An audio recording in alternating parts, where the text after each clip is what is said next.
बहुत समय पहले की बात है। किसी गांव में एक गरीब ब्राह्मण रहता था। एक दिन उस ब्राह्मण के घर कुछ अतिथि आए। ब्राह्मण की स्थिति इतनी खराब थी कि उन अतिथियों को खिलाने के लिए घर में अनाज तक नहीं था। इस स्थिति को लेकर ही ब्राह्मण और उसकी पत्नी के बीच थोड़ी कहासुनी होने लगती है। ब्राह्मणी कहती है, तुम्हें पेट भरने योग्य अनाज कमाना भी नहीं आता है। इसी का नतीजा है कि आज घर में अतिथि आ खड़े हुए हैं और हमारे पास उन्हें खिलाने के लिए कुछ भी नहीं है। इस पर ब्राह्मण अपनी पत्नी से कहता है, कल कर्क संक्रांति है, मैं कल भिक्षा लेने के लिए दूसरे गांव जाऊंगा। वहां एक ब्राह्मण ने मुझे आमंत्रित किया है। वह सूर्य देव की तृप्ति के लिए कुछ दान देना चाहता है। तब तक जो कुछ भी घर में है उसे आदर सत्कार के साथ अतिथियों के सामने रखो। ब्राह्मण की यह बात सुनकर ब्राह्मणी कहती है, तेरी पत्नी होकर मैंने कभी सुख नहीं भोगा है। न कभी खाने को मेवा मिष्ठान मिला, न ही धन के वस्त्र और आभूषण। आज तू कह रहा है कि जो भी घर में पड़ा हो वो अतिथियों के समक्ष रख दो। जब कुछ है ही नहीं तो मैं उनके सामने क्या रख दूं? पड़े हैं तो बस एक मुट्ठी तिल, तो क्या अतिथियों के सामने सूखे तिल रखना अच्छा लगेगा? पत्नी की यह बात सुनकर ब्राह्मण कहता है, ब्राह्मणी तुम्हें ऐसा बिल्कुल भी नहीं कहना चाहिए। कारण यह है कि इच्छा के अनुसार किसी भी मनुष्य को धन की प्राप्ति नहीं होती है। जरूरी है तो पेट भरना, और पेट भरने योग्य अनाज तो मैं ले ही आता हूं। अधिक धन की चाहत अच्छी नहीं। ऐसी इच्छा का तुम्हें त्याग कर देना चाहिए। अधिक धन की इच्छा के चक्कर में मनुष्य के माथे पर शिखा बन जाती है। माथे पर शिखा वाली बात सुन ब्राह्मणी बड़े ही आश्चर्य से ब्राह्मण से पूछती है, अधिक धन की इच्छा में माथे पर शिखा हो जाती है? मैं कुछ समझी नहीं, जो भी कहना है खुलकर कहिए। ब्राह्मणी के इस सवाल का जवाब देने के लिए ब्राह्मण अपनी पत्नी को शिकारी और गीदड़ की एक कहानी सुनाता है। ब्राह्मण कथा की शुरुआत करता है। एक दिन एक शिकारी जंगल में शिकार की खोज कर रहा था। जंगल में कुछ दूर आगे बढ़ने के बाद शिकारी को एक काले रंग का पहाड़ जैसा विशाल सूअर दिखाई देता है। सूअर को देखते ही शिकारी अपना धनुष उठा लेता है और कमान खींचते हुए सूअर पर निशाना लगा देता है। कमान से निकला हुआ तीर तीव्र गति से सूअर को घायल कर देता है। घायल होने पर सूअर चिंघाड़ता हुआ शिकारी पर पलटवार कर देता है। सूअर के तीखे दांतों से शिकारी का पेट फट जाता है।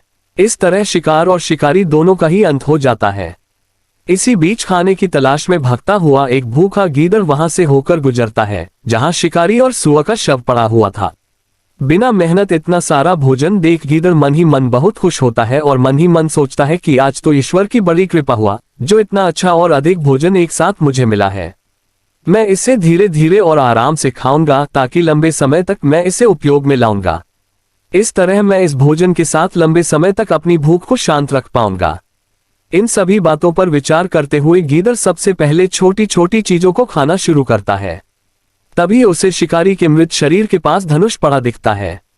गीदड़ के मन में पहले उसे ही खाने का विचार आता है और वह धनुष पर चढ़ी डोर को चबाने लगता है। गीदड़ के चबाने से धनुष पर चढ़ी डोर टूट जाती है और डोर के टूटने से धनुष का एक सिरा वेग के साथ गीदड़ के माथे को भेदता हुआ ऊपर निकल आता है। गीदड़ के माथे को भेदकर धनुष का जो सिरा गीदड़ के सिर पर निकल आता है, वह ऐसा प्रतीत होता है मानो गीदड़ के माथे पर शिखा निकल आई हो। घायल होने के कारण कुछ देर बाद गीदड़ की भी मौत हो जाती है। इतना कहते हुए ब्राह्मण कहता है, ब्राह्मणी इसलिए मैं कहता हूं कि जरूरत से अधिक लोभ से माथे पर शिखा आ जाती है। यह कथा सुनने के बाद ब्राह्मणी कहती है, ठीक है, अगर ऐसी ही बात है तो घर में जो मुट्ठी भर तिल पड़े हैं उन्हीं को मैं अतिथियों को खिला देती हूँ। ब्राह्मणी की यह बात सुनकर ब्राह्मण संतुष्ट होता है और भिक्षा मांगने के लिए घर से बाहर निकल जाता है। वहीं ब्राह्मणी भी घर में पड़े तिल को धूप में सुखाने के लिए फैला देती है। तभी कहीं से एक कुत्ता आ जाता है और उन साफ तिलों पर पेशाब कर देता है, जिससे सभी तिल खराब हो जाते हैं। तिल के खराब हो जाने पर ब्राह्मणी काफी परेशान हो जाती है और सोचती है, यही तो तिल थे जिन्हें पकाकर मैं अतिथियों को खिला सकती थी। अब मैं क्या करूं? काफी देर सोचने के बाद ब्राह्मणी को एक तरीका सूझा। उसने सोचा कि अगर वह गंदे तिलों के बदले साफ तिल देने की बात कहेगी तो कोई भी आसानी से मान जाएगा। साथ ही किसी को भी इन तिलों के खराब होने की बात पता नहीं चलेगी। इस विचार के साथ वह उन तिलों को लेकर घर घर घूमने लगी। ब्राह्मणी की यह बात सुनकर एक महिला वह तिल लेने के लिए तैयार हो गई, लेकिन उस महिला का पुत्र अर्थशास्त्र पढ़ा हुआ था। उसने अपनी माँ से कहा कि इन तिलों में जरूर कोई ना कोई खोट होगी, वरना कौन साफ सुथरे तिलों को गंदे तिलों के बदले देने के लिए तैयार होगा। पुत्र की यह बात सुनकर महिला ने ब्राह्मणी के तिलों को लेने से मना कर दिया।